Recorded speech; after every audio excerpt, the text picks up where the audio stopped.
Today we're talking about facts, not fear. Imperial Tobacco targets misinformation on vaping. Let me explain that a little bit. Public Health's war on nicotine vaping is unrelenting and without mercy. Over the past 18 months, an unprecedented amount of disinformation regarding the health impacts of vaping flooded the mainstream media, poisoned public perception, and triggered vaping product bans across North America. Clearly, scaremongering works. Now, one company that's had enough with the disinformation and is fighting back is Imperial Tobacco Canada, the maker of the Vype brand vaping devices, and which is also the largest tobacco company in the country. Now, joining us today, I'm going to make this switch over here to us here manually. There we go, is Eric Gagnon. He is the head of corporate and regulatory affairs at Imperial Tobacco Canada, which just launched a new public awareness campaign, which is Facts Not Fear. Eric, thanks for joining us today on RegWatch.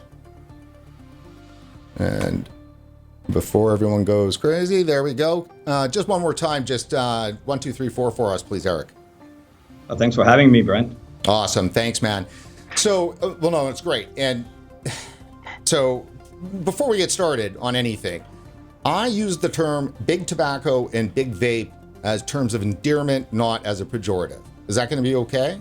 That's okay. I've heard it before. No worries. Oh, awesome. Yeah.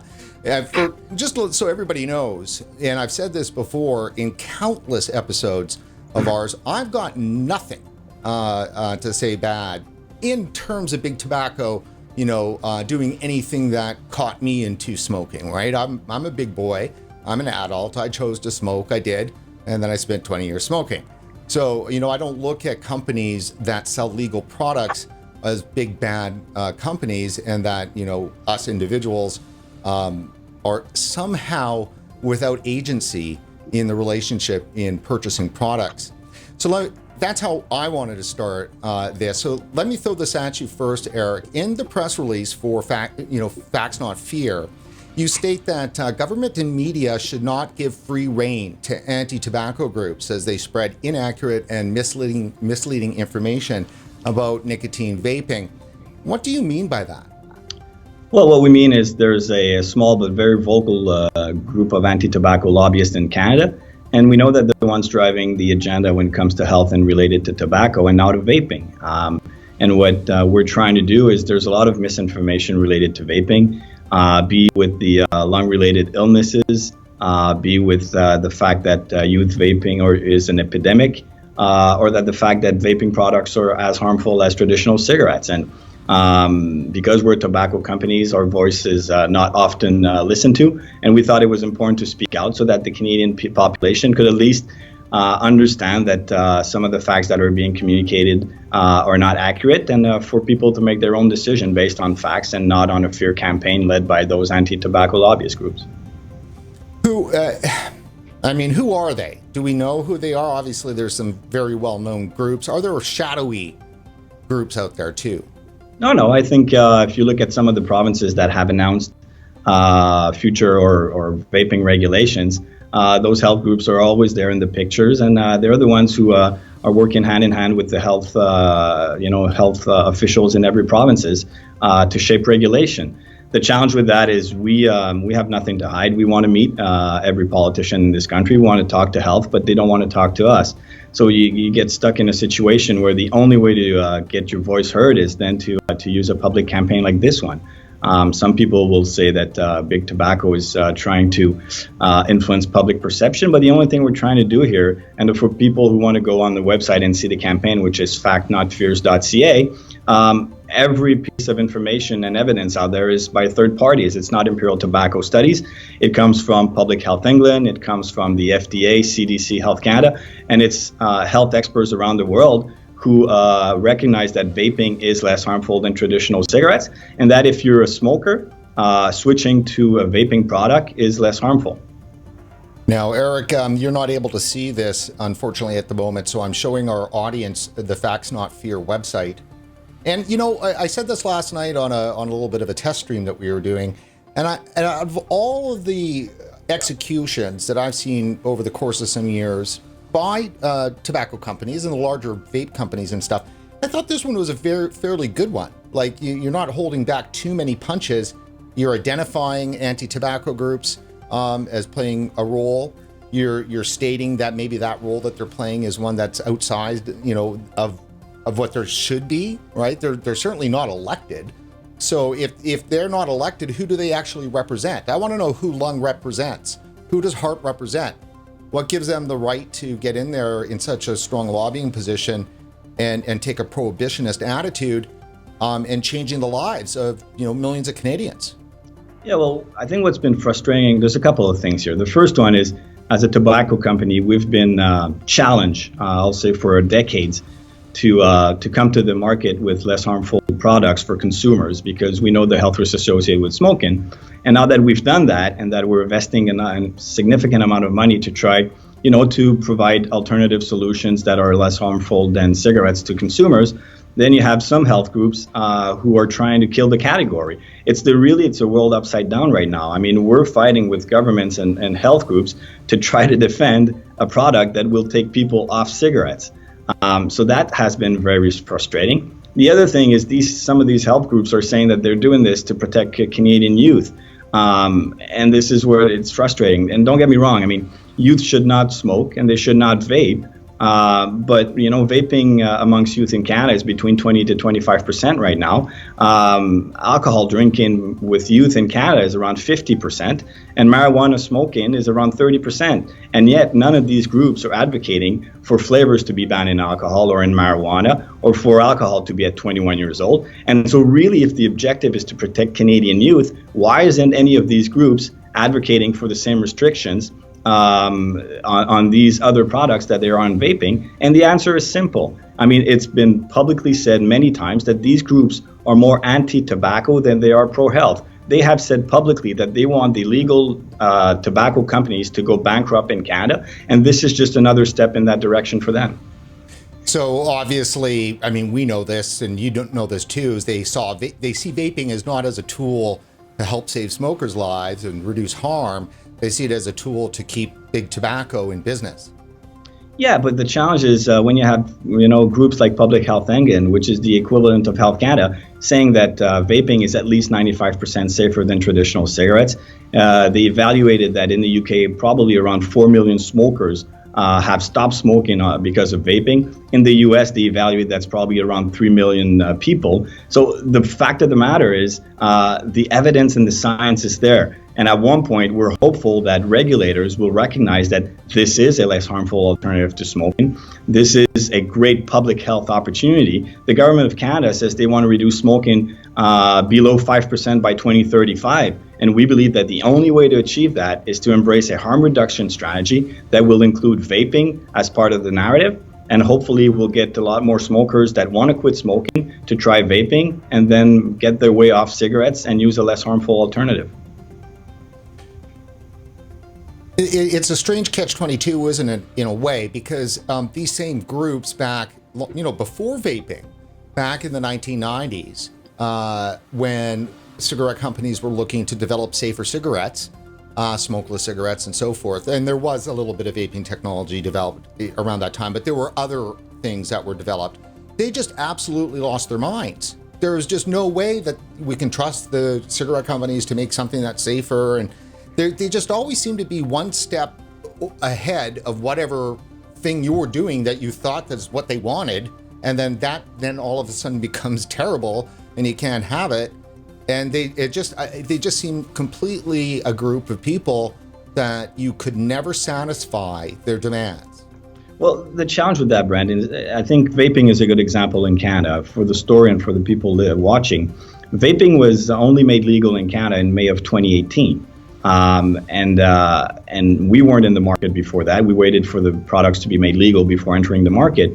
But then, even before it was legal, there were thousands of vaping products available across the countries with thousands of vape shops selling them. At that time, those health groups did not come out publicly to challenge the government to do something about vaping at a time where youth vaping was still an issue. If you look at the data from Health Canada, it did say that youth vaping was increasing during that period. But the day that we entered the market, then vaping became the #1 public enemy in health, which just does not make sense. And again, the biggest losers in all of this, if you're going to, some of the regulation that are proposed is banning flavors or introducing nicotine ceiling or taking vaping products out of the stores where people actually buy their cigarettes, if that happens, the biggest losers will be the Canadian smoker who will not try vaping, who will not have access to a product that he will feel like he can actually switch from cigarettes, and the people will continue to smoke cigarettes. And that's really the real issue here and the challenge that we have. So let me first ask you this. I mean, all of these things that are going on that could force people back to smoking from vaping, why isn't that a good thing for Imperial Tobacco? Your main business is selling cigarettes. Yeah, but we're on a journey which we call transforming tobacco through our parent company, British American Tobacco. And the objective, we've been investing significant amount of money to put on the market potentially less harmful alternative. And now we're talking about vaping. Oral nicotine is another one. And there's other means to offer alternative solutions to consumers. We know that the majority of our consumers want to quit smoking. And we feel it's our responsibility to offer them alternatives that will help them get off cigarettes if they want to. Don't get me wrong, we will always sell cigarettes as long as adult consumers want to smoke, but we believe it is our responsibility to offer them an alternative and some choices if that's what they want, and that's what we're doing. It seems to me that if you're selling a legal product, you're a legal company selling a legal product, you're in the marketplace, you've obviously been in the marketplace for a long, long time, why adults shouldn't be allowed to purchase your product seems to me to be insane. Yeah, well, you have provinces now are making vaping products 21. I've talked about this a little bit earlier, but if you're able to, go to war at 18, if you're able to buy alcohol at 19 or 18 and to buy cigarettes at 18 or 19 and marijuana, it should just make sense that you're able to buy a vaping product at the same age. Now, if society wants to have a discussion about the majority in Canada, that's another topic. But we don't believe that one product should be singled out. We believe that there are many products that are legal that come with risks. And if the age of majority in provinces is 19 or 18, well, that should be it for all these products and not single out one product, again, on the basis that there is an epidemic. If that's an epidemic at 20-25%, then there's a lot of epidemics in Canada. Well, no, it's true. And I mean, let's be very clear with our audience. RegWatch has been covering this issue in terms of this so-called epidemic of youth use in Canada and in the US now for well over almost 2 years, a little bit over actually. And when we look at the numbers and when major researchers come on that are very reputable and they go, look, there's just not an epidemic here. It's all depends on the measures that you use. And even if you use the extended 30-day measures, the numbers are not an epidemic worth. And I'm very happy that you brought up those very alarming stats with regards to cannabis use and alcohol use, because they're just exponentially higher than the vaping side. And so it's hard for me to believe that the war on vaping, and to the extent of tobacco too as well, is not somehow an ideological battle for these people. Yeah, and I want the audience to make sure that they get what I'm saying is there is an issue with youth vaping. But what needs to be understood by regulators is how the hell are these kids getting access to the product? It is illegal in Canada, depending on the province, to buy vaping products at 18 or 19. And we have advocated for more measures that will keep the vaping products out of the hands of youth. We have done our own efforts. We have trained the retailers we work with. We make sure that our products do not fall in the hands of youth. We've triple age verified our website. For example, if you order on Vype.ca, you're not just age verified when you order, but you're age verified at point of delivery, which is not the case for everybody. So that's the type of measures that need to be introduced across Canada. But more importantly is, again, where are these kids getting access? Find the people who are selling the products and make sure that they are fined accordingly so that this doesn't happen again. But looking at some of the measures that are being proposed, like flavor bans, like nicotine ceilings, the only thing that this will do, Brent, is that will send there's two things that's going to happen. If you're not able to provide adult smokers that have made the switch from cigarettes to vaping, the product that they need to remain on vaping, they will either go and buy illicit products, which is an issue in itself when you look at, and we can talk about this, when you look at what happened in the US with illegal products, and now they're up to almost 60 deaths up there. Or people will go back to cigarettes, which is what the research demonstrated that's been happening in the US since this craziness has hit the media. So the point is, what you're going to be doing is you're going to get people who are trying to get away from cigarettes, who have been successful, either to buy illicit or to go back to cigarettes, which again is a very negative impact on public health. Yeah, absolutely. What I'm going to do right now, again, you can't see this. I'm just heading over to our RegWatch Live show links from an episode that we did December 3rd last year, and it's scrolling down through CBC's coverage. And so this is their Vape Fail series. The hope of vaping as a safer alternative to smoking is fading. We explore why. CBC News. The road to vaping. New survey shows dramatic increase in vaping among high school students. And then we have the Globe and Mail. With teen vaping on the rise, scientists still don't know how nicotine affects the developing brain. Again, more. USA Today. Vape juice can kill kids. A vaping law's slow rollout left them at risk of nicotine poisoning. And then we've got our vaping scare stories, just as dangerous as tobacco. And this is one of the shots of the gals, the people that were sick and ill in the hospital bed, with the sign that says, "I want to start a no vaping campaign." And over 5 million children and teens are vaping in the U.S., researchers say, and on it goes. But the answer to that, Brent, though, is, first of all, as a youth, you should not be vaping. This product is not for you. The product has been put on the market, intended for an adult that smokes, and it's not for youth. And that's the number one problem, right? And then the other question and is to say, what are you vaping? The Center for Disease Control in the U.S. came out again this week to say that the vast majority of the cases related to the lung-related illnesses is linked to people vaping THC, and the vast majority of that were bought illegally. In Canada, we don't have any deaths. We're up to around 15 lung-related illness cases. But again, nobody really knows what these people were vaping. The authorities don't seem to want to make public the information. But we've reached out to Health Canada. We want to make sure it's not our product, and it is not. And the point here is CDC had that on the website earlier until this week, that people should not vape any e-cigarette. And they changed that to say, do not vape any e-cigarette containing THC.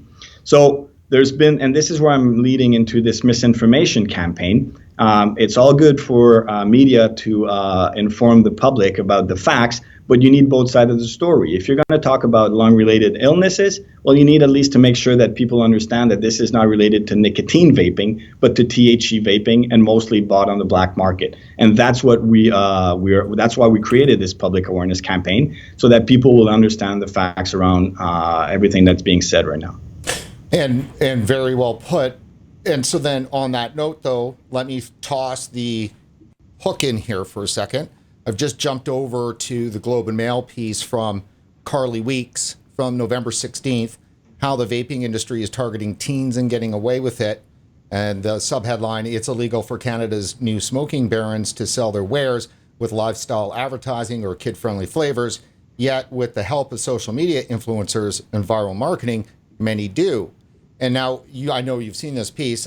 Just to remind everybody, it was about 4,800 words, which was a real piece of work with tons of examples of how some companies have, really transgressed the advertising issue here in Canada. And not just that, but street teams and everything else. And so I know that your guys' company has been hit a couple of times with some comments and critical comments with regards to, your streeters and your street teams and the events that are going on and stuff like that. Let me just put that to you. I mean, yeah. Do you feel that you guys have gone, Imperial Tobacco and Vype, you guys have gone too far in terms of targeting younger people, which can be misinterpreted as targeting youth? Well, the story by Carly Weeks on specifically that article, which you forgot to mention, is that all our activation efforts are age verified. And so the street teams, it's not like you're 14 years old and you can just walk in there and start having a dialogue about vaping. And the other thing is, before having a discussion, so you're age verified. Once you've said that you're 19, let's say in Ontario, or 18, the next question is, are you a smoker or a vapor? If the answer to that is no, then we just say, sorry, we're not going to help you out. And that's the type of misinformation that is not being communicated. On the other hand, we know that there's a lot of people that are not operating under the current for regulation, either federally or provincially, and these needs to be addressed. And we've been advocating for that because the youth issue is making this the vaping category is putting it in jeopardy. So we have no intention for youth to vape, because this is where we're stuck with flavor bans and nicotine ceiling. And the only thing we're trying to do is to talk to adult smokers that want to quit, and to let them know that there is a less harmful alternative if they want to try that. But with all the current potential regulation, it's going to be really difficult to do that. Yeah, and I think that's obviously one of the big issues. And I know that you've been around for a while and were vocal during the Bill S5 deliberations, which became the TVPA. And when the first language for Bill S5 came out, I mean, we were the first. I know RegWatch was the first. As soon as I saw the no comparisons clause and the clamping down on what you're able to say, that became the biggest focus of our coverage during the whole Bill S5. Because, where is the vaping industry going to be in an emergency, which we've just had, where they've got no access to mainstream media, to the tools, which is i.e. advertising? The only way any company, any industry can be in control of, crisis communications. And let's look at this, and I'm going to be blunt because I've done this before. CDC lied. They certainly knew exactly what they were doing from August 23rd up until last week. So, and they've been, it's taken months and months and months to get them, and they've gone in steps and little steps of trying to, until they finally did their mea culpa last week. So look, the CDC clearly knew exactly what they were doing. They were searching for a pretext, as all public health, that is anti-vaping and anti-tobacco, have been doing. And then as soon as they saw these lung injuries, they immediately saw that as an ability to crank up the hysteria, which they did. And it's almost brought down vaping. So, yeah, I can't even remember where I was going with that. This got me so mad just, bringing that up. But this is what we saw in Canada. So basically, we had a federal government that came out with a fairly reasonable approach to vaping. I believe that Health Canada recognizes that vaping is a less harmful alternative to smoking. They have on their website still that if you're a smoker, you're better off vaping because you reduce a lot of the exposure to toxicants, which makes a lot of sense, right? What we've been disappointed with is Health Canada did not take a leadership position when the provinces started to adopt knee-jerk reaction. And to be fair, we've seen this in the past as a tobacco company. When the health groups and the anti-tobacco groups don't get what they want federally, they go after the provinces. And then you have the smaller provinces who take a knee-jerk reaction. And you have a number of politicians, unfortunately, who believe that this is a great opportunity to get in front of the media and to get expose themselves. And this is exactly what happened. So a few small provinces came out very aggressive on vaping. But again, the problem is the consumers in those provinces will now be faced with a challenge. It's they're not going to have access to the products anymore, and who knows what they're going to do? Either they'll buy illicit, because we know Health Canada went on over the summer. They publicly said that they went investigating in vape shops and in stores that sell, and they seized over 80,000 illegal products in the summer. So there are already illicit products on the market, and these products are going to make their way in the hands of consumers if they don't find what they want legally.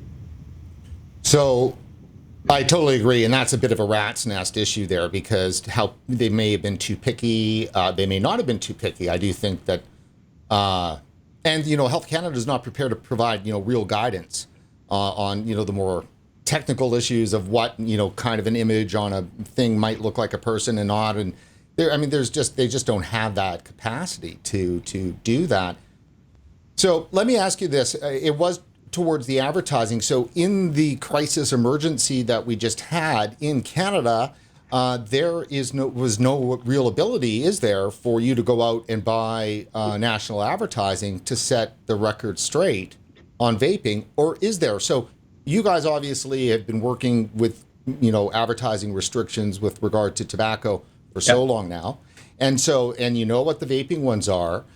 Can Imperial Tobacco, if it wants to today, have your media buying agency call up their salespeople at Global and CTV and purchase 30-second national spots that aren't selling the product, but are communicating the facts about vaping? Well, I think you got to distinguish between two things. I think you have to distinguish between a campaign that is going to promote vaping products and a campaign that's going to try to rectify the facts, which is what we're trying to do here. It depends on the provinces. Some provinces, federally, you're still allowed to advertise. There's some restrictions on sponsorships or other types of restrictions. But federally, you're still allowed to advertise for the time being, because there's a draft bill right now that was introduced by Health Canada. On the other hand, some provinces have already regulated that you're not allowed to promote vaping products through advertisement. The challenge with that, though, Brent, is if you want people to try a less harmful alternative to smoking and to consider switching, you need the ability to talk to them. And I know there's been a lot of discussion, for example, about the ability to communicate in store, in convenience store. And we've opposed that, because if you remove the ability to tell an adult when they buy a pack of cigarette that, you know what, there's something that's less harmful than cigarettes, if you want to try it, we have it here. How do you want these people to actually consider switching from cigarettes to something else? And that's a little bit the challenge, right? We're stuck with provinces now that are saying that they will remove vaping products from traditional convenience stores. The problem with that is, first of all, you don't have vape shops.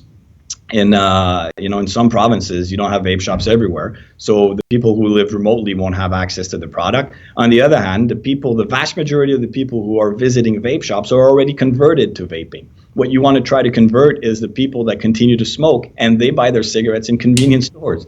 So that's the type of regulatory consideration that is happening, that is completely forgetting about the consumer, about public health, and is just adopting knee-jerk reaction in order to reassure people that are not aware about the situation and why this is happening. I agree, and I think, let me just add, because I totally agree with that, let me just add that there is your POS, or your point of sale messaging, I think is critically important, because that's some of the last places in which the vaping industry can normalize the product for the consumer. I think one of the biggest, the base thing for advertising, like the most important thing for advertising, it's the very first thing advertising does is it normalizes the product. It says this product is legitimate. This product is gone through whatever social, cultural, economic, everything else, that everyone says it's okay to be advertised here to you, the consumer. That's one of the very, very first things that advertising does, is it legitimizes a product. And so as you strip away all of the advertising vehicles right down to the point of sale stuff, and then it goes behind some door with black letters on a white board, you will have delegitimized the product. Yeah, and I think it's even, we're talking about advertisement, and I think it's important to clarify. Lifestyle advertisement for vaping product is banned in Canada. So that's not even what we're talking about. It's just the ability to talk about the product in itself, right? I'll give you an example. We've been advocating to Health Canada to allow us that every time an adult buys a pack of cigarette, that we have the ability through the retailer to provide him information around vaping. That is illegal in Canada. So I don't understand, and we don't understand, how is this a harm reduction approach if you're not able to talk to consumers about it?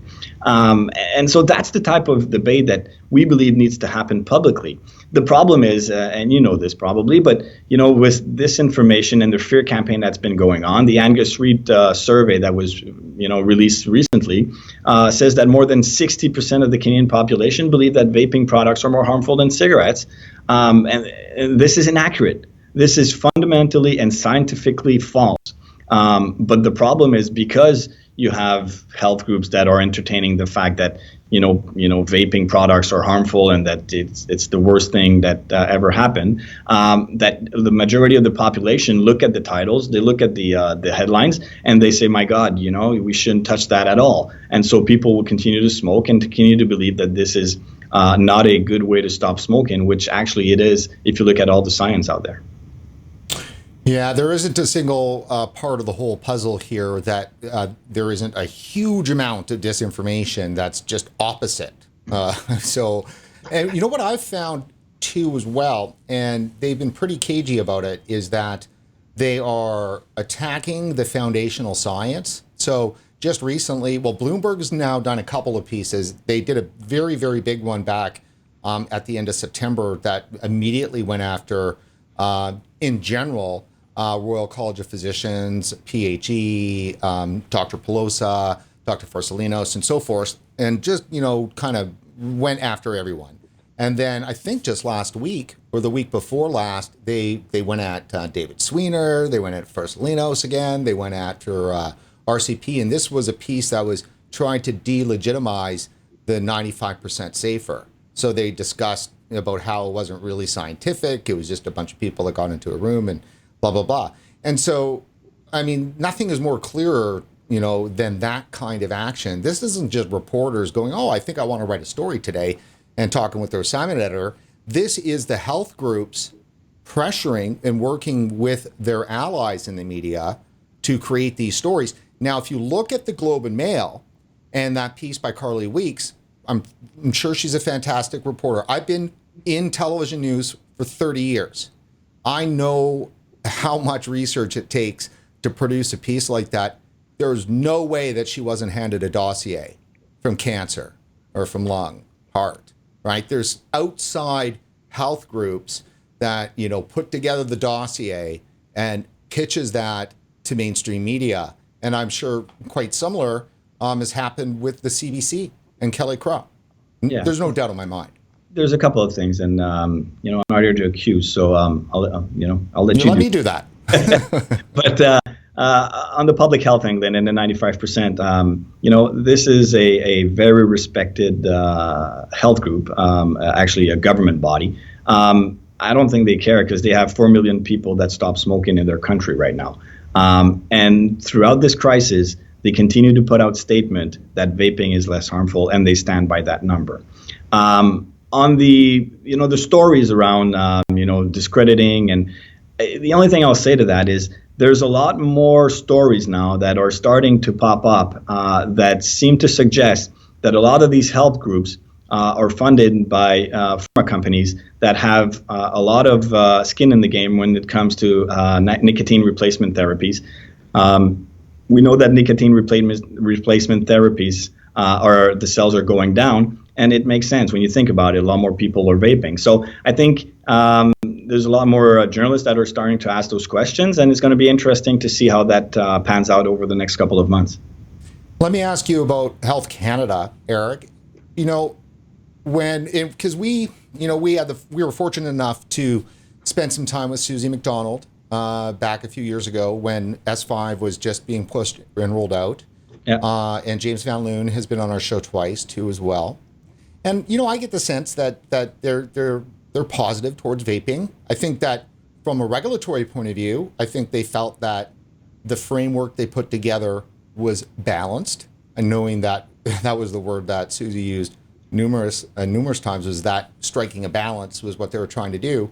So when I look at the regulatory environment is supposed to protect everybody that's involved in the industry, not just the stakeholders, right? So you've got the consumers, you've got the community and society, you've got government, you've got industry, you've got the whole bit. That's the regulatory framework.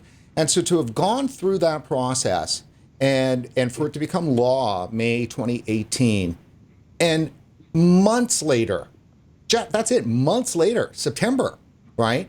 Dr. David Hammond comes up and slips his research privately to government, and all of a sudden there's an epidemic in Canada following the US. So the ink wasn't even dry on the on the actual laws, and it was already being ripped up. Well, when you're trying to change, I'll say history because it's a new product, right? It's not always easy, and I agree with you. I think Health Canada came out with a regulatory framework that they believed that was appropriate for vaping products, and there's some stuff in there that we didn't agree with, but I agree with you that overall it was at least it made products available to adult smokers, and products that they could actually, when they tried them, they could have their need, right? And for an example, they have a nicotine ceiling. Everybody's talking about a ceiling right now. There's already a ceiling in Canada, which is 66 mj per ml. If you bring that ceiling too low, a consumer in Canada will going to try the vaping product, and he's not going to get the satisfaction he needs, and then he's going to go back to cigarettes. And so I think what's happening now is, like I said earlier, is the provinces are the ones who are really adopting a knee-jerk reaction, and somebody needs to step back and say, time out here. We are not doing society and public health a favor by going excessive on regulation. So we're hopeful that Health Canada will continue to play a leadership role. They will continue to, don't adopt regulation based on public opinion that is not aware of what's happening, or based on health groups that are lobbying to get excessive regulation. I think, as an example, the health minister of PEI came out yesterday to say he will ban flavors because Imperial Tobacco doesn't agree with that. I mean, that's not a way to make regulation. You have to do regulation based on facts and science, and we know that flavors are important for adult smokers that want to get away from tobacco. So giving them only tobacco flavors will not work in getting them off cigarettes. And that's the type of frustration that we get, right? We're bringing facts to the table and we're being ignored because we're a tobacco company. And that's what this campaign is trying to do. And, that being ignored, kind of a point of view that opponents have to vaping as well, right? I'm hearing this a lot more, and I'm very surprised. David Sweener, other, researchers and advocates for harm reduction. And they go, you know what, the health groups, we know who they are. In some cases, might have known them personally for decades. But right now, oh, no, they're not talking to us. They won't talk to us. So how is anything going on when government's not talking and neither are these health groups? So it seems to me that there really is not a dialogue happening here. Yeah, there's not. And that's unfortunate. I mean, we have no problem sitting down with anybody to talk about this. And we welcome a debate. We have nothing to hide. I said it earlier. And we want to participate and be part of the dialogue, as opposed to see that regulation is being developed behind closed doors or without the appropriate facts, right? There is an issue with youth vaping. It needs to be addressed. I have 2 teenagers. I don't want them to vape. I don't want them to smoke cigarettes. I don't want them to drink alcohol either, or marijuana. But the fact of the matter is, there will be stuff out there, and it's my job as a parent to make sure that I educate them about those risks. But I believe that prohibition does not work. And so, we need to keep the products out of the hands of youth, educate them, raise awareness about the issue. But at least we have to make sure that the product that is on the market remains appealing for adult smokers if they want to quit cigarettes. Let me ask you this. If there's one criticism that I've heard, and there's always criticism of big tobacco and vaping companies too, for that matter, but specifically on the big tobacco side, I think we can all agree that open systems and the independents were kind of there first. Right, and they built an industry, or at least got it going, and the larger companies from traditional tobacco saw that there was some value of being in it. There's a lot of people who are very upset because they feel that the entry into the marketplace of big vape in Canada post legalization caused so many problems that it's put the traditional industry at risk. And I mean, I don't need to even, qualify that. That's actually 100% what people believe. It's if Juul had never come to Canada, we wouldn't have had this problem. That's the thought. So not here to speak on behalf of Juul. I think they can do that themselves. But there's a couple of things, though. The first thing is some people say they were here before. We weren't here before because it was illegal. And we would not enter a market if the product was not legal. So that's the first thing. The second thing, I said it earlier, is the youth issue was already on the rise way before the product was made legal. So attributing what you call big vape or tobacco companies to be the problem behind youth vaping is not accurate. Like I said, there was already youth vaping way before we entered the market. And the problem, you talked about open system. I'm not against open systems, but every time that you have a system that people can tamper with, you're exposing yourselves to a lot more issues. And that's exactly what happened in the US. So right now, the majority of the products that were seized illegally by Health Canada are not products that are coming from big tobacco, or by our company at least.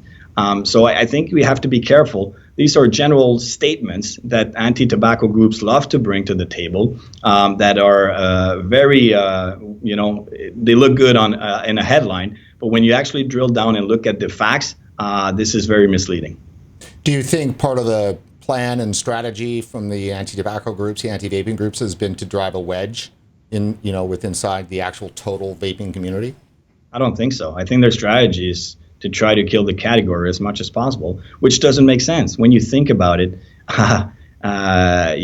Their objective is supposed to be to reduce smoking or reduce the health risk of smoking. And you have here a product that many millions around the world have demonstrated that it helps them stop smoking.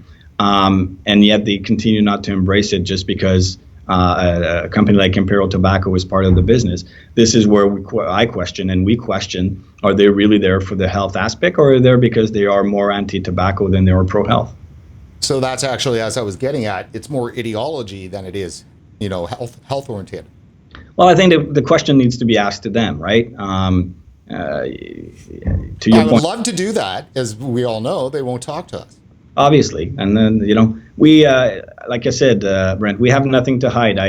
I speak to Carly Weeks whenever she wants to talk to me. I speak to every media in Canada. I will participate in any government meeting, and I will participate in any public consultation. But the only thing we're asking is the ability to have the dialogue and for regulators to consider the facts and not be swayed by opportunistic lobby groups that are pushing for one side of the story. And they're pushing fear. I mean, that's really the key thing here, isn't it? Well, when you look at the vaping debate public or over the last months, it is very focused on fear. I agree. Yeah, and one of the things from an academic kind of point of view, we've really entered into a phase in the 70s, actually, thanks to postmodernism and a few other things, to where, a culture of fear really developed. And for that to develop, you actually need to attack authority. So like the authority of knowledge having authority, so veracity, actual truth and knowledge. Because, a fact can be a fact, but it not necessarily be true, right? Because facts are like that. But where knowledge should actually be true. And so if you have knowledge that's actually authentic and true, then you can have proper dialogue. But knowledge, and it comes from the science, right? Because when you look at the science on vaping, if you find the good, and I mean good, I mean it's just properly done science. The other science that's out there that gets all of the ink in the media, it's just screaming headlines of fear and alarmism. Yeah, but if some health groups wants to do that, they're allowed to do that. And what we would expect, though, is regulators. That's their role. That's their role to come out publicly and to balance that debate, to come back with the facts, to say to the population, this is inaccurate. What's creating the lung-related illnesses is not nicotine vaping. If you're vaping nicotine from a credible and legal source, this is not the issue.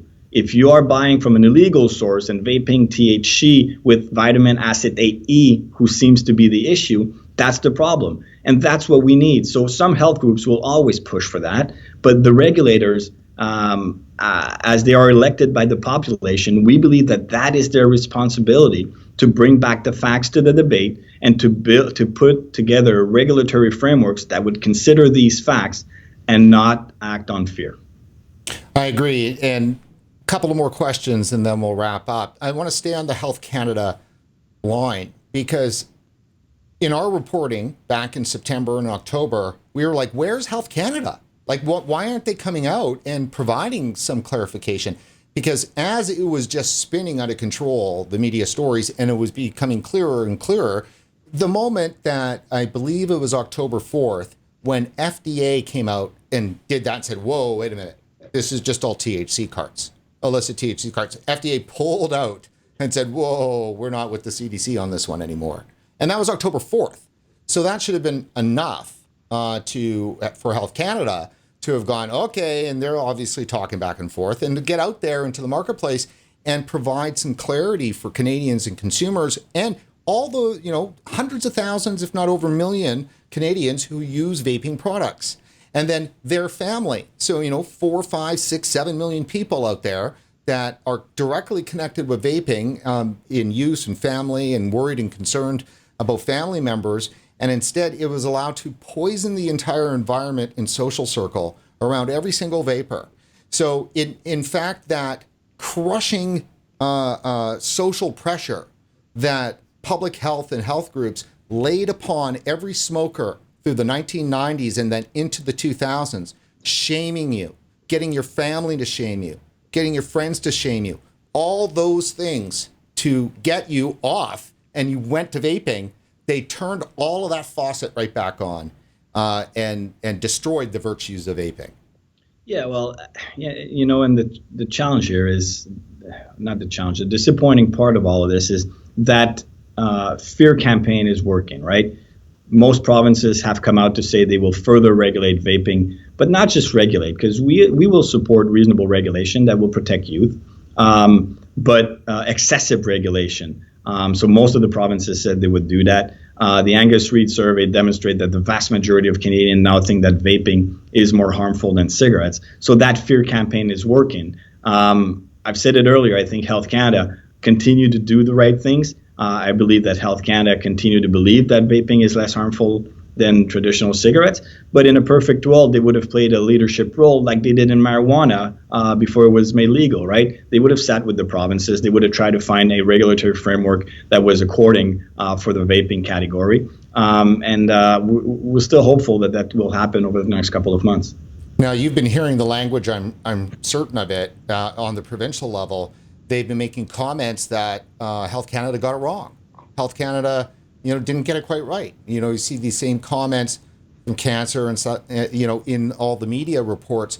And it seems very clear that they're trying to pressure Health Canada and say, you've got to back down on this. And then it puts Health Canada into a very, tough position because, we just went through 4 years of science review. I mean, it was Health Canada scientists that reviewed this. When I was sat there at Health Canada with James Van Loon last year talking about the science, he's like, well, we use the outside science and we've got our inside science, right? So, there was a whole legal process that went through evaluating this product, and Health Canada essentially, right, deemed traditional nicotine vaping products to be safe enough to sell to regular consumers in Canada of age.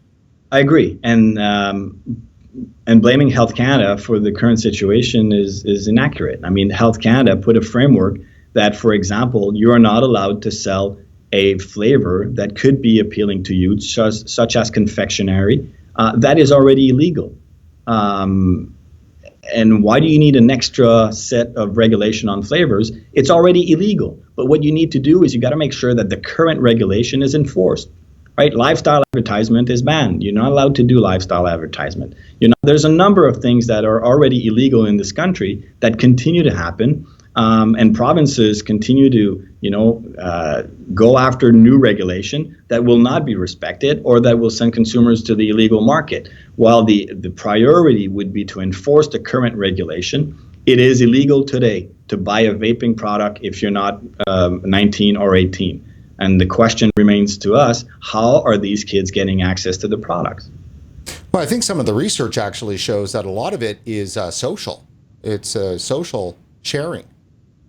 Yeah, but so first of all, the majority of the research in Canada and the U.S. when they ask youth why they vape, the number one reason is not flavors. It is because they're curious and because my friends are doing it, right?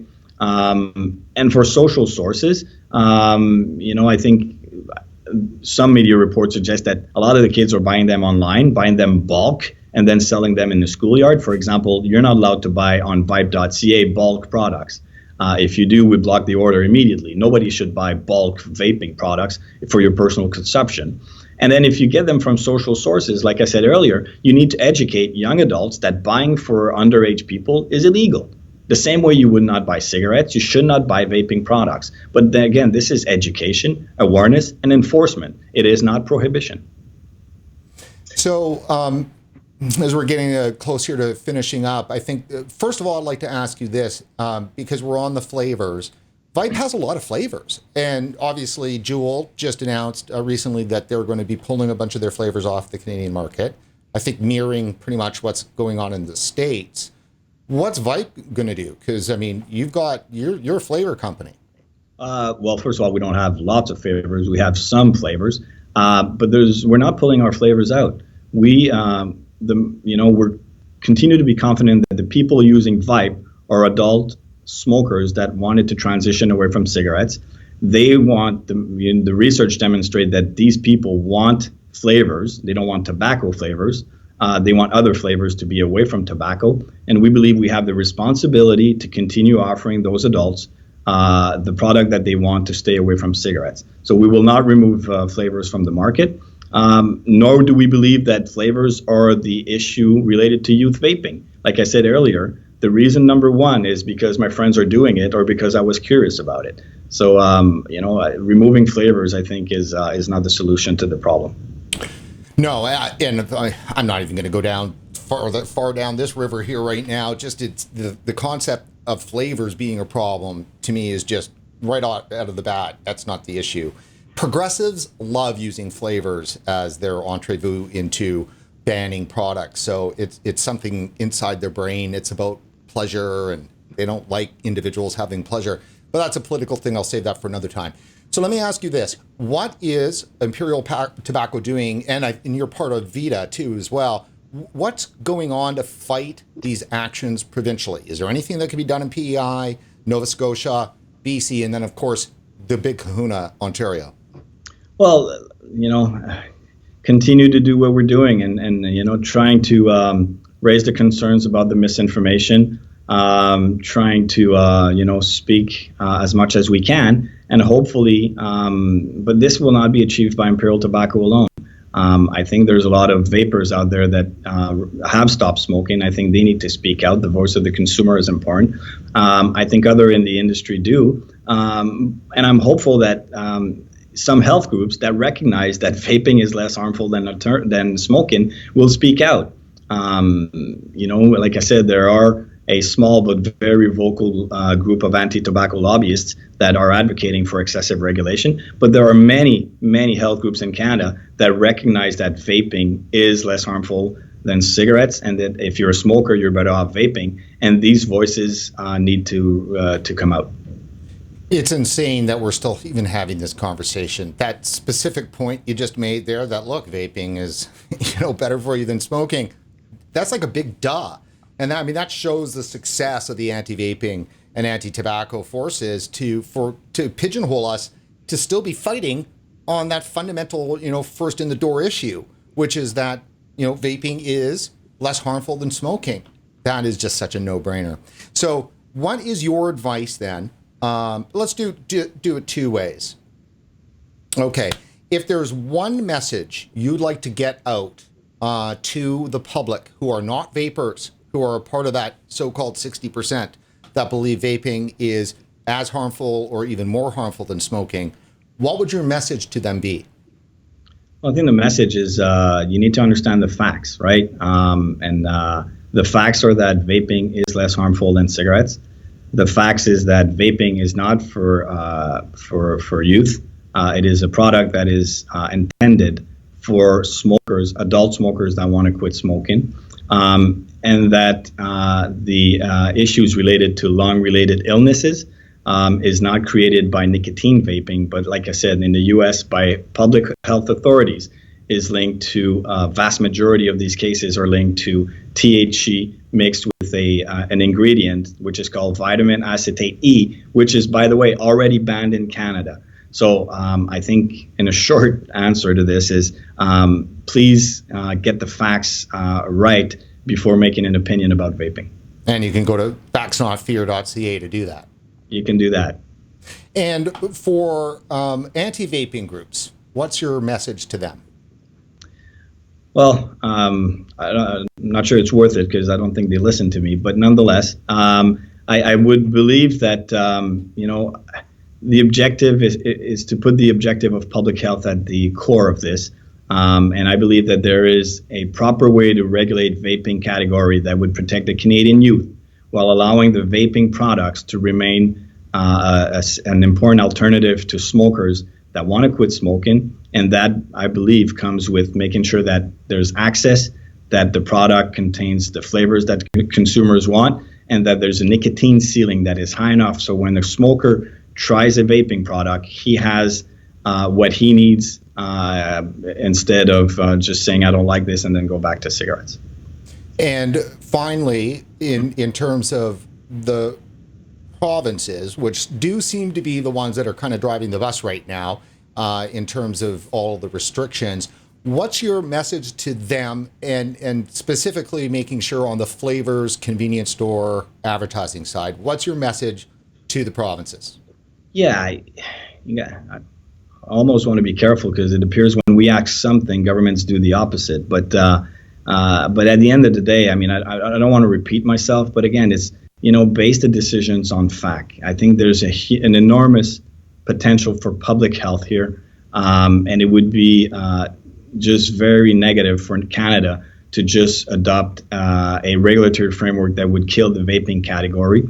And there are more millions of smokers in Canada, and we know that a lot of them want to try quitting smoking.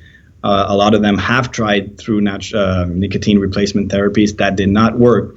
And the evidence around the world suggests that vaping is a tool that can help a lot of people quit smoking. So I think it's just to make sure that that framework that they will introduce will continue to consider the needs of adult smokers when they want to try a vaping product. And then finally, for the campaign here, where are people going to be able to see it? Are you guys buying media, print TV? What's the plan? Yeah, so the objective is to raise awareness about this campaign as much as possible. So I think the Canadian population will see it appear over the next couple of weeks. But in a very easy way is to go to factsnotfear.ca, and you will find all the information there. Great. Oh, one sec. Sorry about that. Well, that's awesome. Well, look, Eric, I want to thank you so much for joining us here today on RegWatch. And man, good luck to you. Thank you very much for having me. You bet. Well, that's it for this edition of RegWatch, everyone. And actually, let me just make sure that the gear is actually doing what it's supposed to do. Here we go. Thank you. Well, that's it for this edition of RegWatch, everyone. So please go to support.regulatorwatch.com, take a look around, decide if you want to give us a hand, because we could use your help. And that's how we make this content happen. So dig into that wallet, find a few dollars, toss them at us. You'll be very happy you did. And of course, so will we. And when you're online, don't forget to like us on Facebook, and please follow us on Twitter. For regulatorwatch.com, I'm Brett Stafford.